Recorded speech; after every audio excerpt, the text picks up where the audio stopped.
இடம் வாங்கியிருக்கான். எப்படா இடம் வாங்கணும்னு கேட்டதுக்கு 500 எருமை மாடு இருந்துச்சு, அதை வித்துட்டேன் அப்படின்னு இருக்கான்.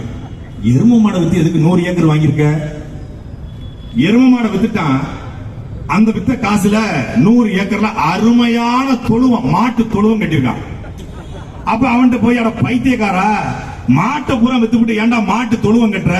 உன்ன மாதிரி முட்டா பைய, கேன பைய, கிறுக்கு பைய உலகத்துல உண்டான்னு கேட்டிருக்கான்.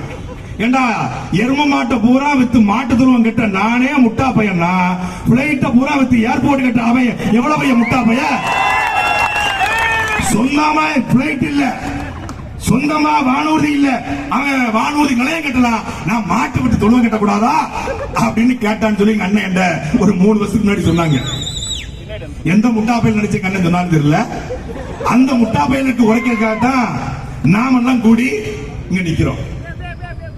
5700 ஏக்கர், 12 ஏரிகள், 24 குளங்கள், 40க்கும் மேற்பட்ட நீர்நிலைகளை ஆக்கிரமித்து பள்ளிவாசல், தேவாலயம், பள்ளிக்கூடம், கோவில், தலைமுறையா வாழ்ந்த வீடு எல்லாத்தையும் இடிச்சிட்டு 1 ஏக்கருக்கு 3 மடங்கு அதிகமாக இவங்க பணம் கொடுப்பாங்களா? அதை வாங்கிக்கிட்டு நம்ம எங்கேயாவது போயிடணும்.